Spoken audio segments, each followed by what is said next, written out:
I'd never heard of a thunder snow until I was in college. When you live in the Midwest, weather can be chaotic, but this particular storm came up quickly, even for us. On Thursday morning, there was a normal snowstorm coming. By Friday morning, they were preparing to shut down the city. Businesses began announcing early closings. Even the mall was closed by 3 p.m. The college that I attended even ended classes at noon. A group of friends and I decided to take advantage of the early release by going to a restaurant by the mall for lunch. We were only inside for an hour or so, but by the time we got out, there was easily an additional 6 inches of snow on the ground. On the way home, every time we stopped, my friends would have to get out of the car and push it until it started going again, including pushing to get the car going so I could manage to drive off after dropping them off. I decided to gamble and stop at the gas station closest to our apartment on the way home. If we were going to get snowed in, I was going to pick up a pack of cigarettes and some basic supplies. I managed to park under the canopy by the gas pumps, where a patch of bare concrete would provide enough traction to get going again. The gas station is a larger chain gas station in the heart of a college business district. Basically, it's bars, clubs, pizza places, head shops, and at least one hipster coffee shop. Locals refer to the whole thing as the Hill. My point is, we were at this gas station at least once a day, often 2 or 3 times. And the same was true for the hundreds of students who lived within blocks of the area. I wasn't the only one stopping for supplies. It was filled with people, most of whom had stories similar to mine. I was standing in line holding some frozen pizza, soda, and chips when I heard the clerk talking to the other customers about the coming storm. The forecast had escalated significantly. Behind the counter, a small TV was playing. The weatherman came on, standing in front of a map of the Midwest that was basically a giant purple blob that covered our entire state. Jesus Christ, I said. The clerk reached over and turned up the volume. A hush fell over the people near the counter as everyone listened. The Highway Patrol has issued a statement. Do not leave your homes. Do not travel. The interstates and highways had been shut down. Rescuers and snowmobiles were shuttling people trapped in their cars to the nearest rest areas. Plows had been called in for the night. Please, everyone, he said. Stay home. If you don't, you will be on your own. The silence hung heavy and felt ominous, I guess would be the right word. Well, I guess I better go, said the person in the front of the line, breaking the tension and prompting a few laughs from the growing number of people in line. Well, I'm not going anywhere, said the clerk. I have to work all night anyway, and besides, my apartment is right next door. She gestured towards the window, but instead of the blue apartment buildings we should have been able to see, the window had nothing but solid white. Just then, the doors opened and 2 of my roommates ducked in. Looks like you guys have the same idea as me, I said, gesturing at my pizzas and snacks. No, AJ said. The Blazer's stuck in the bookstore parking lot. I thought the Blazer had 4-wheel drive, I said.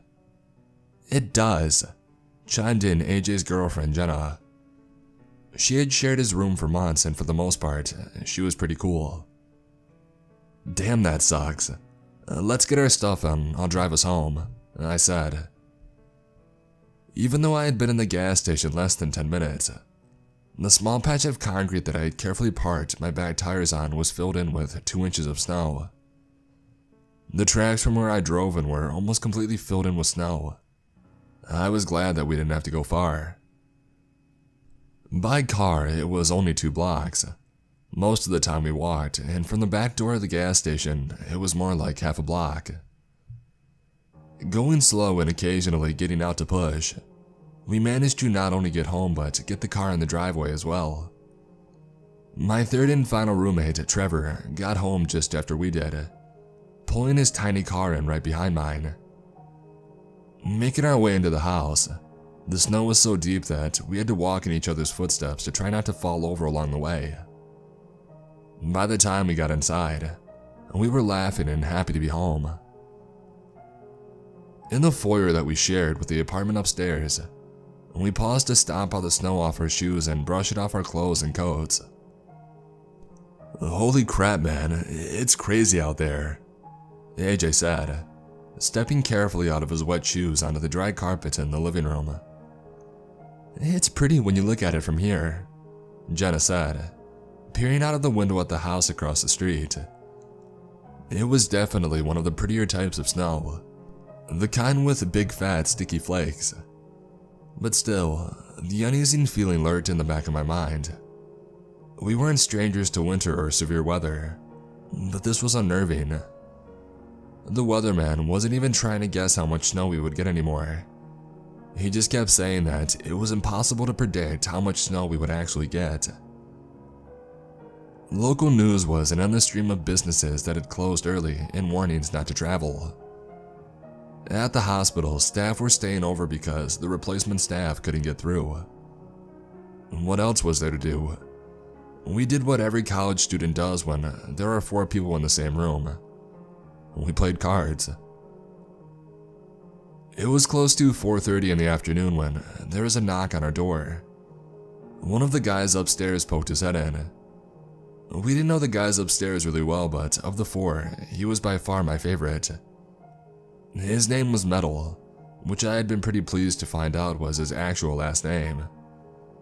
He was a bit of a power stoner, but he was generally cool to be around. But to be fair, he was also a little bit crazy. "Hey guys, anybody want to go to the gas station with me?" he asked in a wide-eyed, excited tone. "Not possible," AJ said, not looking up as he carefully arranged the cards in his hand. "The roads are all messed up." "I'm not driving, dude, I'm walking," Metal said, as if he had thought of the most innovative weather problem solution of all time. "Anybody want to come with?" "What are you getting?" I asked. "Smoke, certainly.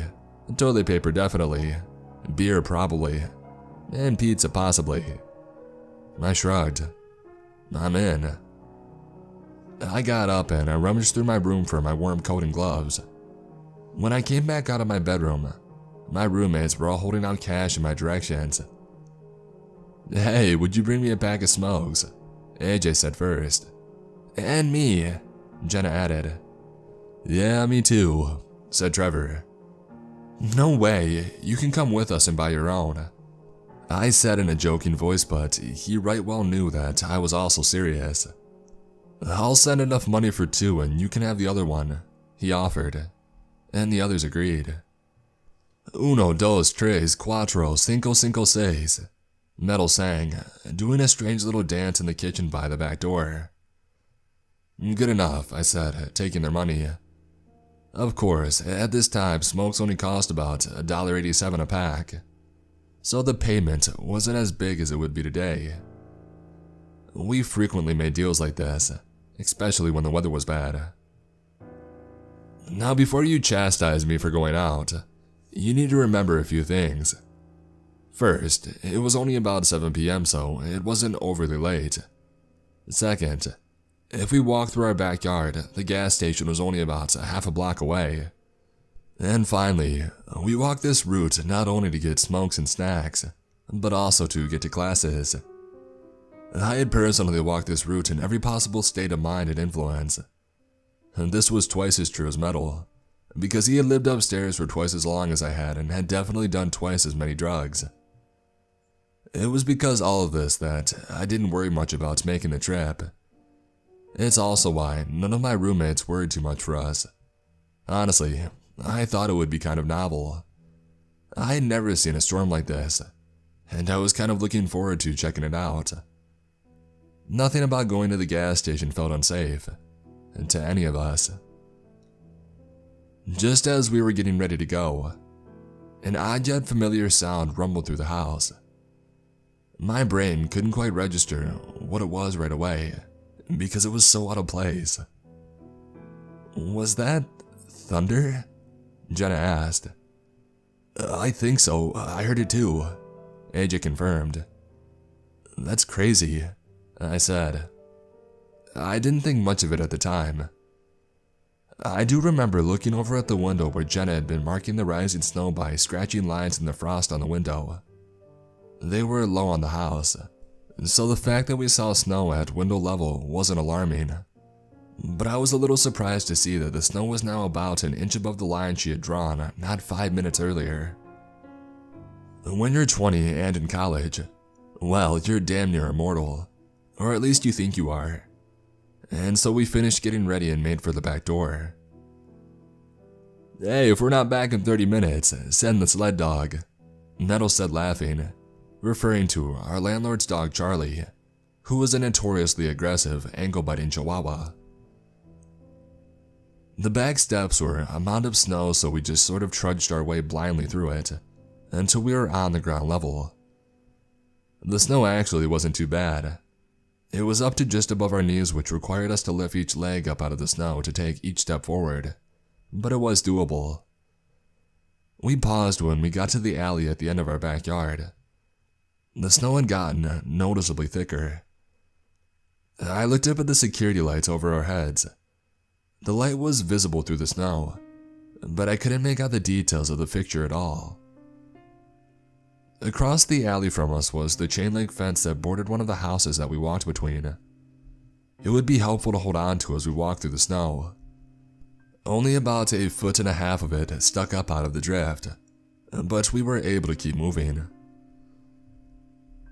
The whole time that we walked, Metal chatted away, generously peppering stories and observations with top-shelf profanity as we made our way through the deep snow with the help of the chain link fence. We were losing visibility, but we could still see individual streetlights lining the hill, like glowing orbs in the night. Suddenly, the snow around us filled with a barrage of flashing lights, followed by the unmistakable sound of a thunderclap. The glow of the streetlight faded away as we were suddenly hit with the weight of a massive amount of snow from out of nowhere. "Stupid wind!" Metal shouted at the sky as we shook the snow off of our shoulders and hats. It had blown off of something nearby and directly down on top of us, or at least that's what we thought had happened. At that point, why would we have thought that it was anything else? One big step at a time, we followed the chain link fence until we made it to the front yard of the house.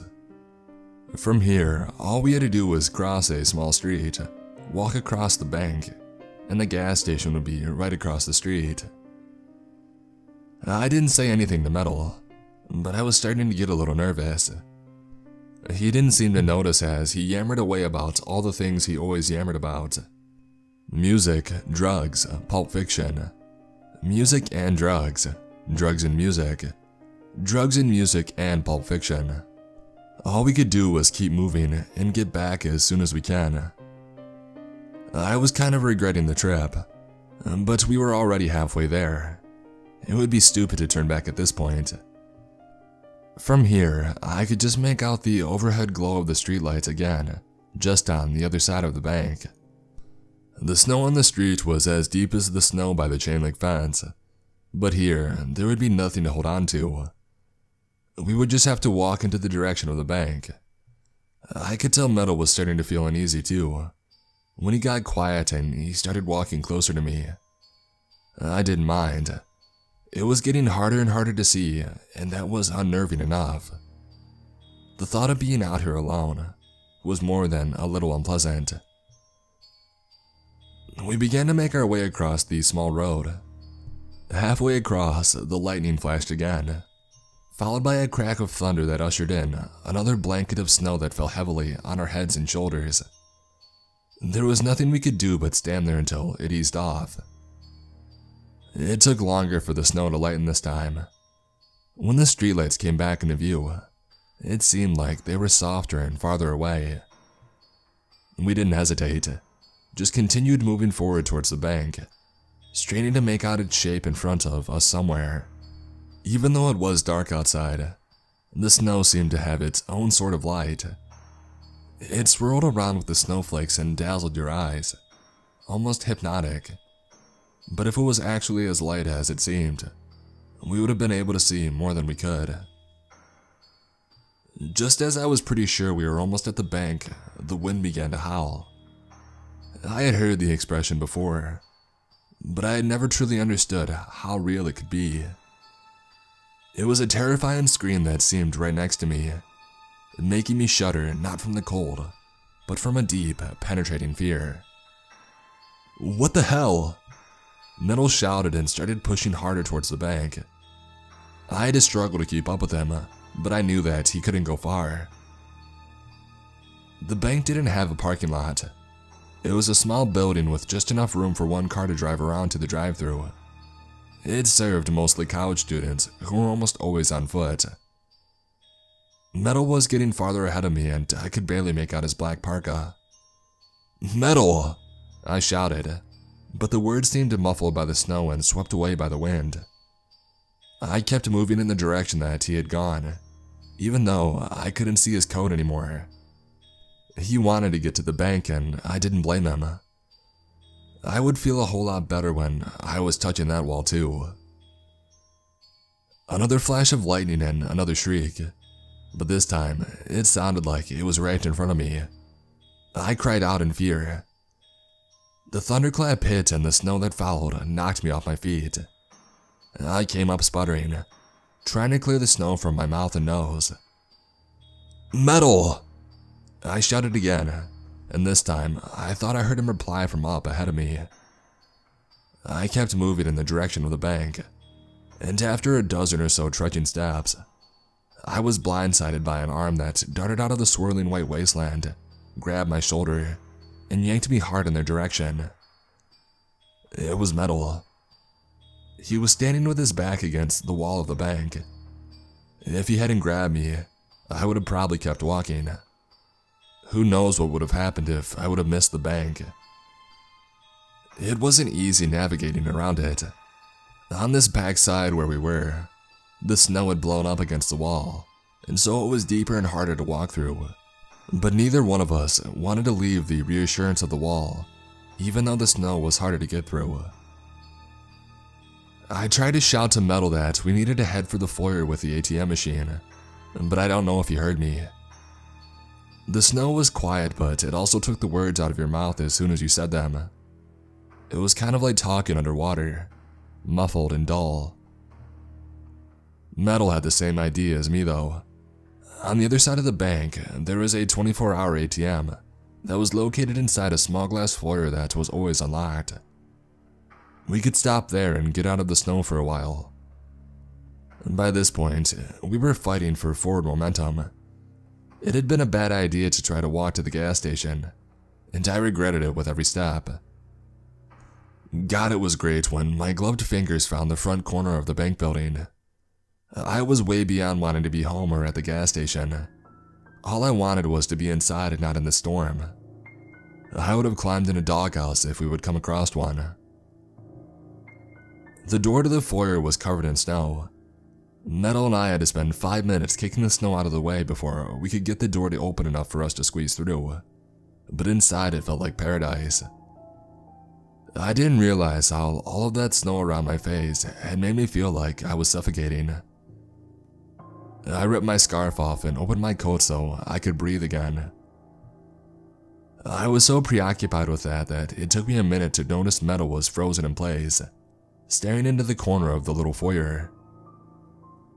"What is it?" I asked, my eye following his gaze. "I thought I saw something," he said in a puzzled voice. The snow in the corner swirled in and out, but for a second, I did see something. I think I did. Something like a face but gray skin, gray eyes. It was not a stretch to see things in the swirling snow, especially after straining to see in the storm. Metal shrugged and began foraging inside his coat, and pulled out a pack of smokes and a lighter. He pulled out a cigarette and then offered me the pack. I took one. "We probably shouldn't smoke in here," I said. "Extraordinary circumstances call for extraordinary measures," he replied, lighting a cigarette and sitting down in the middle of the room. He was quieter and more serious than I'd ever seen him. When he finally made eye contact, I could see that he wasn't just serious. He was scared. I'm sure he saw that same look on my face too. The bank foyer wasn't warm, but it wasn't nearly as cold as it was outside. I took off my gloves so I could smoke less awkwardly. We smoked that first cigarette in silence. As soon as I stubbed out the first one, I fished out my pack and offered one to Metal, which he took. He lit it carefully and then he said in a quiet voice, "What are we gonna do, man?" I shrugged. "We could keep going," I said. "We could go back or we could stay here. And that about sums up our choices." "If we keep going, we're staying at the gas station until tomorrow," he said, lights flickering overhead. It wasn't ideal, but I had to agree with him. I couldn't imagine making the whole trip back after getting to the gas station. "Either way, I think we need to stay together." He nodded slowly. "Maybe we should stay here." I couldn't deny it was tempting. It felt good to be out of the storm. But though it was warmer in here, it wasn't fully heated. "We feel warmer now," I said. "But is it actually warm enough to stay here? And if we wait too long, will we even be able to go anywhere else?" I asked. Overhead, the light flickered again, ominously. Metal considered this. "If we head back home, we could probably make it to the chain link fence, but after that, I'm not sure. The backyard was uphill. We may not be able to get to the back door. If we can't, we'll have to go around. And so, it looks like we're stuck deciding if we should try to camp it out here, or keep going to the gas station where at least we could find a food and bathrooms. And cigarettes," I concluded. In the end, it was the flickering light, threatening a power outage, that made our decision for us. Without power, the foyer would become cold dangerously quickly. As we bundled back up, a gap in the snow revealed a bright glow in the direction of the gas station, before the storm rushed back in again and it disappeared in the swirling chaos. It bolstered both of our moods. I was glad that we were leaving the foyer. The longer we sat, the more the swirls against the glass seemed to resemble faces, staring with dead eyes of white swirling snow. Dead eyes that looked at me. Dead eyes that saw me. I don't know if Metal's eyes were playing the same tricks in him. I thought about asking, but he suddenly stood up, pulled his last smoke out of his pack. He lit it with a flare, zipped up his coat and saluted, a cigarette hanging from the corner of his mouth, just below one squinted eye. "Soldier!" he shouted. "We will go out in that snow. We will walk across the street. We will acquire snacks. Those are your orders, maggot. Get your ass out there." He threw his scarf over one shoulder with a flourish and kicked open the door. The jovial moment ended as the snow hit us like we had never left it. Metal grabbed me before I could start walking, and I realized that he was standing with his back to the bank window to orient himself so we could walk in the right direction. It was smart because the gas station was kitty corner from where we were standing. The road that we had to cross had 2 lanes with a parking on both. From the bank to the door of the gas station, it wasn't more than 60 feet. Even though it was dark outside, the swirling blizzard creates the illusion of visibility. But that's all it is, an illusion. The reality was that we could not see more than a couple of feet in any direction. We knew that there was a car parked in front of the bank, but beyond that, it would be the last physical landmark until we made it to the pumps of the gas station. We moved carefully forward to the parked car, edging our way around it to the right. Something in the snow banged against my leg, causing me to jump back and fall on my ass in the snow. When I got back up, I reached out to find a parking meter buried in the snow next to the car. That was going to hurt later, and probably leave a pretty nasty bruise too. I thought at first that Metal hadn't noticed that I fell. I shouted his name and I felt the panic start to rise up when his outstretched hand appeared in front of me. We clasped hands and started moving forward again. I felt no shame in holding a guy's hand at this point. I just didn't want to be alone. It's hard for your senses to cope in that sort of environment. Sound is muffled, directions become elusive. You can see, but you are also blind. But even though everything is hidden to you, you can't stop trying to see and to hear just in case. For one brief moment, you can get your bearings. I'll be honest, I was starting to get pretty freaked out. The panic I felt was threatening to boil over. Being in the storm felt like being underwater, slow and foreign, pretty but deadly.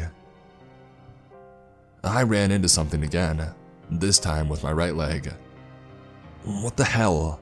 I said, reaching down to see what I had hit this time. But after fishing around for whatever it might be, I came up empty. "You okay?" Metal said, shouting with his head close to mine. Even a few inches away, he sounded muffled and distant. "Yeah," I shouted back, and we continued trudging forward. There is no point pretending that we weren't pretty thoroughly run down at this point. I mean, we were both young, but we were also smokers. We were much more likely to be found playing guitar on top of the student union than in an intramural football game. At this point, the snow was closing in on waist deep, and it was almost impossible to step over it anymore. I worked to make a simple rhythm of it. Pick up your leg like you're marching, pull it up and slide it back down in the snow, and then bring your other leg up to meet it. I would lead with my right foot for a while, and then alternate to my left. We walked and time stretched out behind us. Any sense that I had of our position and pace was long gone. How long had we been walking? We had left the house around 7, but neither of us were wearing watches. The more I thought about it, the harder it was to figure out. I decided it had probably been a half hour or so when you factor in the 2 cigarettes that we had at the bank. How long would it take to get to the gas station? I concentrated on my footsteps. How many steps would it have taken me on a regular day to get from the bank to the gas station? I tried to pace it off in my head as I forced my legs to push through the snow. It was maybe 6 steps from the bank to the car, 8 steps around the car to where I got whacked by the parking meter, probably about 15 steps if they went directly across the street. And so crossways across the intersection would be, say 30, maybe even 35 paces. And from the curb to the gas pumps would add another 15 or so. If I counted 2 snow steps for every good weather regular step, that would put me at about 130 snow steps to get to the pumps. But you see, I honestly thought my snow steps were larger than regular steps, based on how I had to put my foot down. But I was trying to be as conservative as possible. Was Metal doing the same? I hope so, because at this point, any energy I had left after walking was being used to keep me from losing my shit. I counted in my head as we went. 1, 2, 3. When I got to 150, I knew something was very, very wrong. I was about to try to ask Metal what he thought when lightning flashed all around us, revealing swirls of blues and whites and thick patches like clouds, but with no visible boundary between the falling snow and the snow on the ground. Thunder cracked loud overhead and seemed to echo around us. Like the thunder before, the snow that followed landed on us like a blanket. It was up to our waist now. I got a quick glimpse of his eyes, a few inches from mine. He only gave a small nod. There was nothing we could do but keep walking. 157, 158. Just then, I tripped over something and I fell forward, face first into the snow. I panicked and I flailed. The snow was packed in my mouth and ears. It was hard to breathe, and for a second, I couldn't get away from it. It was like being underwater without any buoyancy. Metal's hand had been ripped out of mine when I got knocked over. I finally found my feet and felt around with my arms until I bumped into him. We clutched each other in the darkness. Before I could take another step, I ran into something else, and I suddenly realized that I wasn't running into something. Something was running into me. This time, it was Metal's turn to fall on his ass and my turn to help him up. But as I was pulling him onto his feet, the snow rippled around us without warning. Metal's hand was torn out of mine and he disappeared back down into the snow. I felt wildly for his hand and managed to get a hold of it, but Metal hadn't fallen. Something was pulling him. I could hear his thin, terrified screams being swallowed by the wind and snow. "Don't let go!" he cried. I pulled my right glove off with my teeth and got my bare hand up under his sleeve, wrapped around his bare skin for traction. His warm skin felt hot and prickly against my cold fingers, but I held on as hard as I could, even when I knew that it had to hurt him like hell where I was pulling. Whatever had his legs yanked harder. The storm thickened. I could hear Metal screaming, but I couldn't see his face. Whatever had him pulled him over and over, until I felt like my arm was going to get ripped out of its socket. Lightning blew up the sky around us. For a moment, I could see Metal in front of me, his face pale with exertion and pain, his eyes wild with fear. I wished that was all that I had seen, but the flashes of lightning showed me so much more. Around us, in the layers of the light bursts, huge pale, eel-like creatures swirled through the falling snow like water, the snow swirling like eddies in their wake. I could tell that Metal had seen them too, and then I felt it again, the movement under the snow, bumping hard against my leg. Jesus Christ, there was something alive out there with us. The next time the lightning flashed, I watched as white tendrils of snow slithered up from the snow behind Metal and wrapped themselves around his arms and then around his neck. The force of it made his eyes bulge and his skin began to turn purple. I shouldn't have been able to see any of it, or at least not as much as I saw. I know it sounds crazy, but it felt like the lightning kept flashing to make sure I saw the thing taking Metal, to make sure that I saw him die. Because there's no way that he could have lived. I wanted to believe he could, but deep down, from that moment, I knew. The thunder cracked and the storm went black, and Metal's hands were violently ripped from mine in a white-hot sheet of pain that tore through my shoulder, as my grip on his arm was broken. All I saw after that was a flash of black, as Metal disappeared into the ocean of snow. I clutched my now useless arm against my chest, and I tried to look around, tried to see anything in the darkness. The snow was deeper now. In a little while, it wouldn't matter what was out there. I wouldn't be able to keep going. My good hand was numb and my feet felt like blocks of stone I had to drag along underneath me. My eyes were tired from squinting and trying to make out anything in the darkness. For a while, every time I contemplated giving up, the thing in the snow would nudge me, toying with me like a cat with a mouse. But a person can only keep moving for so long in those conditions, no matter how determined they are. I just kept pushing forward in the direction that I thought the gas station was. By that point, I had stopped counting steps. I could only concentrate on one step at a time now. If I could just keep going, I still had a chance, right? A wild shrieking suddenly whipped in the wind around me, just as something struck me hard in the face, nearly knocking me off my feet. A hot wetness trickled down my cheek and onto my coat. Suddenly, brilliant white light flashed and flooded the world around me, followed by a turbulent slithering around my legs and waist under the snow. But this time, the lightning revealed something else. The gas station. Metal and I had gotten off course and I had nearly missed it. I lunged in the direction that it had been in great, flailing strides that felt like running underwater. A slow motion escape more frustrating than any nightmare. But I had seen the gas station. I knew that I could make it. Instead, I was knocked violently forward, face first in the snow. Before I could get my knees under me, an ice-cold tendril wound around my wrist of my bad arm and yanked it back brutally, causing pain to cut through my consciousness like a white-hot blade. The adrenaline gave me just enough energy to take a few more steps. Blood was pouring down my face and I was dragging my now useless arm behind me in the snow.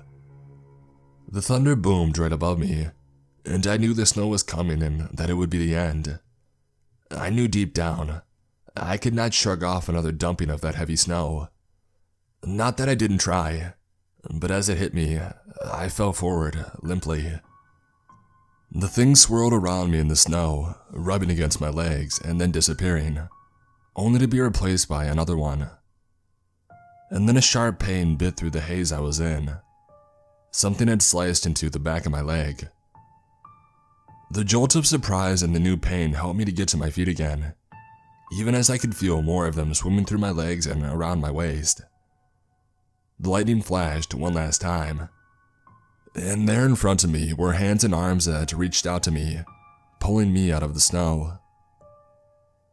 Behind me, I felt the tendrils wrapping around my legs and ankles, the sharp slicing of the skin on my thighs and calves. I screamed in pain from the cuts and being torn in two. I kicked at the things, swirling around my feet, and suddenly, my foot made purchase with something hard and resistant, very much like packed snow. But I felt it give, and then the thing holding my feet loosened its grip just enough to allow the hands and arms to tear me free of it. Human hands and arms that were real and warm and alive. It was there, on the concrete, just outside the door of the gas station, that I closed my eyes and everything went quietly, mercifully dark. It was around 3 a.m. when I woke up, and found myself lying on the floor behind the counter of the gas station, my head resting on a package of toilet paper. I tried to sit up and was instantly blinded by a white-hot pain like I had never felt before. I cried out and was quickly surrounded by the clerk and 2 other girls. All 3 had extremely concerned looks on their faces. "Are you okay?" the clerk said nervously. "Of course he's not okay," said the girl on the left. "He's inside and he's alive. That's okay enough," the girl on the right said grimly. She screwed the cap off a bottle of Captain Morgan and handed it to me. "Take these," she said, holding up 2 pills and then putting them in my mouth. I was too surprised to really resist. "Drink," she said, pushing the bottle of rum towards my face. I washed down the mystery pills with the rum, and while it burned going down, it was warm and everything warm was good. "My friend, he was with me. Have you seen him? Did he make it here?" I asked. The 2 girls shook their heads. "You're the first one since we got here. Our car got stuck. It wasn't bad then, but we were going to try to get it unstuck. Only we didn't get to the car." The girls looked at one another and were quiet. "There are things in the snow," I said. No use pretending that it wasn't true. Tears rolled down one of the girls' cheeks. "I need to call my roommates," I said. "The phones are all out," the clerk replied, frowning, and then she shrugged. The 4 of us sat behind the counter for the rest of the night. The girls' names were Sarah and Brayden. The clerk was Jill. I told them some of what had happened, but not all. It turned out the pills that Brayden gave me were serious painkillers she took for monster cramps. The slices on my legs were wide but not dangerously deep. I was able to move around once the pain ebbed a bit. "What time did I get here?" I asked at some point, trying to pin down the sequence of events. Joe brought over 3 hot chocolates from what my roommate called the Crappuccino machine. Brayden topped all 3 off with rum. 7:15, she said. "That can't be right.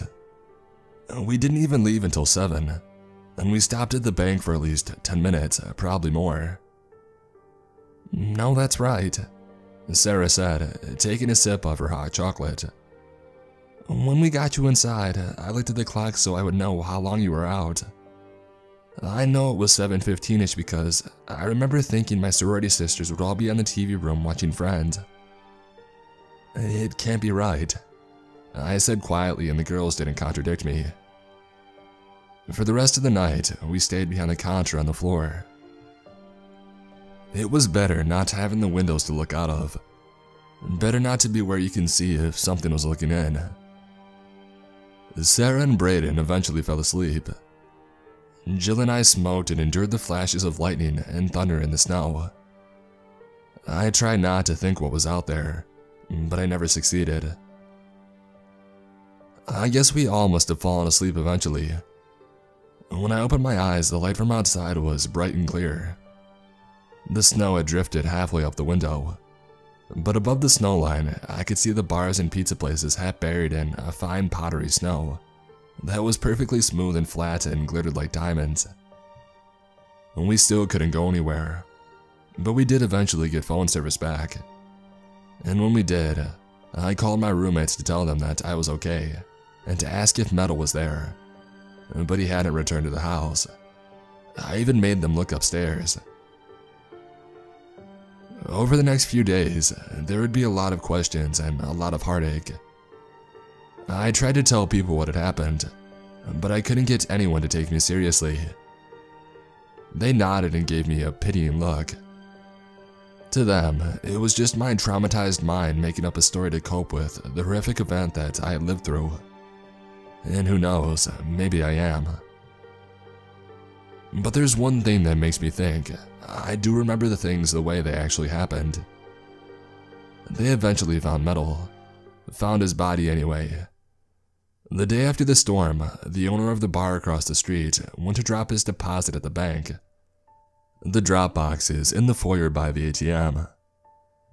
As he turned to go, he noticed down in the corner of the window by the floor, he could see a pale face with white that stared off into nowhere. It was Metal. He was found lying next to the window, with his face pressed up against the glass, completely frozen. The authorities declared that it was death by exposure, but I'm betting they found a lot more in that autopsy than anybody was ever told. Once the storm had cleared, 4 people had gotten lost in the storm and suffered the same fate as Metal. I wonder how many of them suffered the same fate.